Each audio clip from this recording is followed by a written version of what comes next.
In the last lecture, we talked about how rap developed in the Bronx and New York, and how it was originally a kind of a live thing, something you had to be there to sort of hear how it happened. And then we had a series of records in the late 70s, early 1980s that proved that rap could actually translate into actual records itself, which was something nobody really expected because they really thought it was not that kind of a thing, but it turns out that it was. But so far, rap has been kind of, as a record, as recordings, there were hits, but they were kind of novelty hits in a certain kind of way, and nobody had really taken this idea of rap music and really turned it into a serious kind of commercial concern. Obviously, the opportunity was there, but who was going to step up and do that? And what you've really got to do, as Berry Gordy would say, what you really got to do if you want to make some money in the music business is you got to cross over to white audiences. That's where the money is, that's where the disposable income is. You got to figure a way of taking this out of a niche audience and getting it across into onto the white charts and into the white awareness. The people who are most responsible for doing that in the mid and late 1980s are Russell Simmons and Rick Rubin, two guys that went to school together at New York University and founded Def Jam Recordings in New York in 1983. They were really the ones who understood how to bring rap into the mainstream. And one of the most important ways that they did it was by bringing rap increasingly towards mainstream rock. We'll talk about how that story works now. Early successes with Def Jam records was LL Cool J. And we'll talk about Run DMC in a minute, and they had success maybe a little bit earlier than LL Cool J, but let's talk about LL Cool J now. In 1986, his album Radio was a number 46 pop record, number 6 on the R&B charts, with the song I Can't Live Without My Radio, having been released a little bit earlier than that, was a number 15 R&B hit, but was featured in the movie Crush Groove, which gave it a lot more sort of exposure. He followed up, LL Cool J did, with Bigger and Deffer, a number 1 R&B record, number 3 pop record in 1987, featuring the song I Need Love, a number 14 hit, a number 1 R&B hit, maybe the first rap ballad. Anyway, 1986, 1987, very good years for LL Cool J. Maybe more important for bringing rap to a rock audience were Run DMC, made up of Joseph Simmons, the brother of Russell Simmons. He's Run. Darryl McDaniels is DMC, and then DJ Jason Mizell is Jam Master Jay. They are Run DMC with Jam Master Jay. And in 1984, they released the self-titled album Run DMC, number 14 on the black charts, number 53 on the pop charts, but the track Rock Box is a number 2 R&B hit, but gets a lot of MTV play. That what Simmons and Rubin understood was that they needed to do 2 things to get this to a rock audience. They needed to make a video so they could get this on MTV. And secondly, they really need to feature distorted rock guitar. Now look, they weren't the ones that came up with this idea. Michael Jackson, remember, on the Thriller album, had already figured out that, you know, if he wanted to get even greater crossover appeal, he could do a tune with Paul McCartney and bring Eddie Van Halen in for Beat It. And so this formula of using rock and rollers to sort of draw white kids into this music is something that had already been tried and true. And by the time Thriller had broken the color barrier at MTV, we get to 1984, it was possible to get a video for Rockbox onto MTV. This video featuring a young Macaulay Culkin, remember, of Home Alone, and a guy who was kind of a character actor who was on a lot of TV in the 60s and 70s, a guy by the name of Professor Irwin Corey. Both of them sort of made cameos in this video, and so if you see the Rockbox video, you'll see very early Run DMC together with people with cameo appearances, people who are famous. The whole idea of it was to get the video on MTV to cross over. Run DMC follows up the next year, 1985, with King of Rock, does a little bit better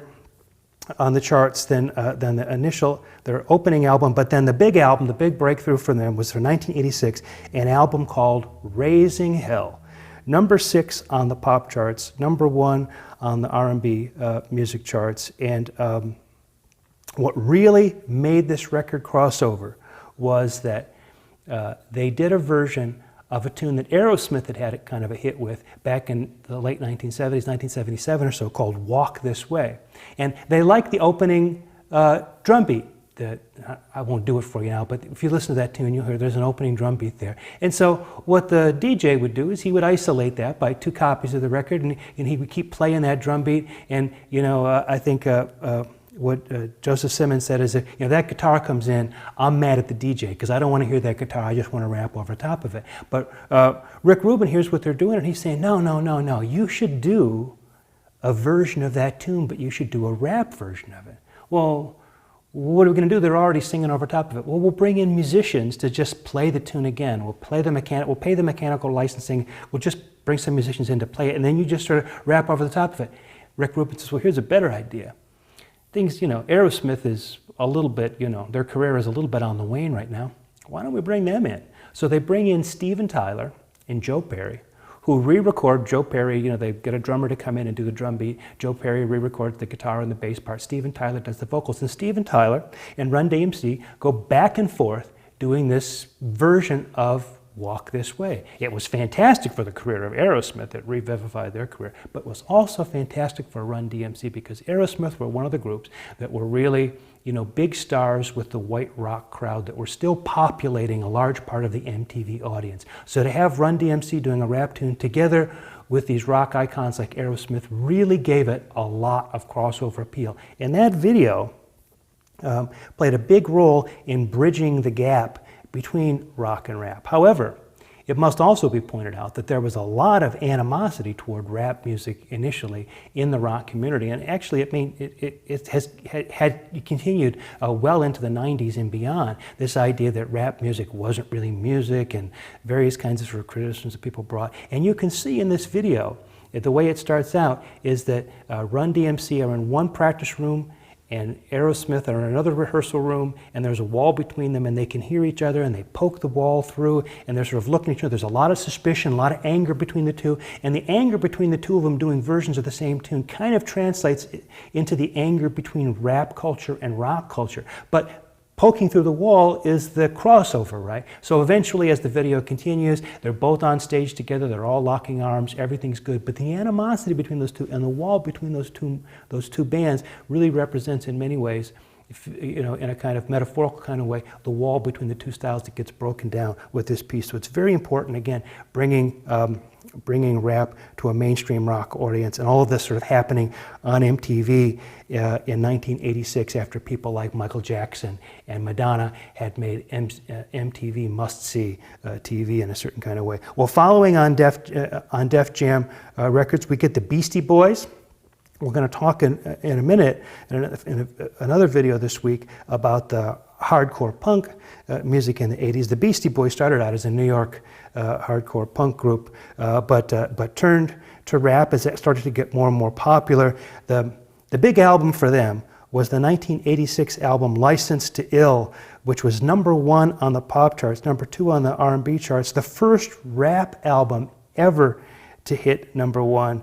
And of course, the big song from that album, You Gotta Fight for Your Right to Party, ! A #7 hit for them. The Beastie Boys were one of the first groups to really use digital sampling as opposed to the analog using of records. And so with digital sampling, of course, you can do the sampling in a much more precise manner and get much more reliable results much more easily than you can by actually using the record. Some people would say, in many ways, it doesn't require the same kind of skill that it might take to be a great DJ, but on the other hand, it offers a lot of possibilities that you just can't get by flipping needles and records and stuff on turntables and things. So anyway, the Beastie Boys, very important.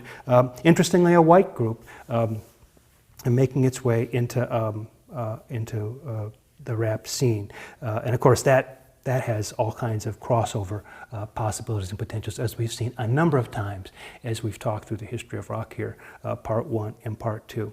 Well, as rap starts to get bigger and bigger on MTV and in the business, there become more opportunities for a greater diversity of rap music. If you're going to have a business that holds a lot of different kinds of artists, those artists have got to have a a kind of a range of approaches. And so what you begin to see is a kind of a diversifying of approaches to rap music, and one of them is music that gets increasingly socially conscious. And we'll talk about that rap music from the late 80s in the next video.